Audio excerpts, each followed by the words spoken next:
The Battle of Autas, fought in 630 CE, holds a prominent place in early Islamic history. This conflict occurred in a critical period following the Battle of Hunayn and before the Siege of Taif, two other significant military engagements led by the Prophet Muhammad.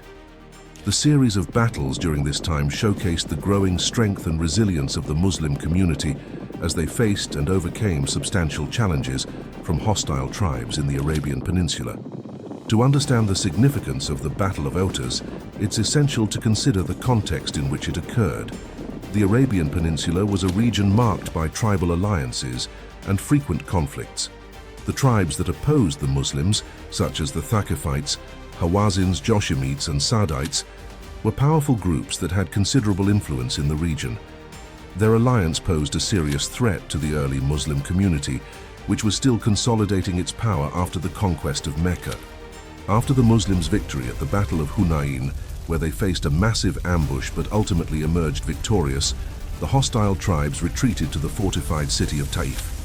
However, a significant portion of the enemy forces regrouped at a place called Autas, intending to launch a counterattack. The Prophet Muhammad recognized the importance of neutralizing this threat before laying siege to Taif, leading to the confrontation at Autas. Prophet Muhammad led an army of 12,000 fighters, a force that included many who had recently joined the Muslim ranks after the conquest of Mecca. The battle commenced with a fierce clash. The Muslim army was initially met with a barrage of arrows, described as 1,000,000 arrows, a vivid illustration of the overwhelming force they faced. This sudden and intense assault caused panic among many of the Muslim soldiers, leading to a temporary retreat.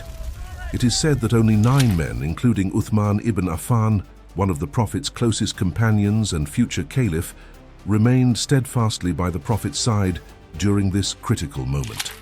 Despite this initial setback, the situation soon changed. The Prophet Muhammad called out to his fleeing troops, urging them to return to the battlefield. His call was answered by the brave few who remained, and gradually the Muslim forces regrouped. The resilience and leadership of the Prophet were instrumental in rallying the troops, and they advanced towards Autas with renewed determination. Upon reaching Autas, the Muslims engaged in a decisive battle against the allied tribes. Despite the fierce resistance, the Muslims were able to overpower the enemy forces. The victory at Autas was not just a military success, but also a psychological one.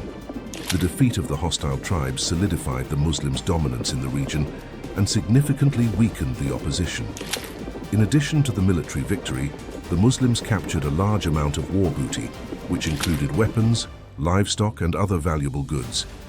These spoils of war were distributed among the Muslim soldiers, further strengthening their resolve and loyalty to the cause. The Battle of Autas is significant for several reasons. It demonstrated the resilience and strength of the early Muslim community, even when faced with overwhelming odds. The ability of the Muslim forces to regroup and secure victory after a near defeat showcased the exceptional leadership of the Prophet Muhammad and the commitment of his followers. The battle also paved the way for the subsequent siege of Taif, one of the final strongholds of the hostile tribes.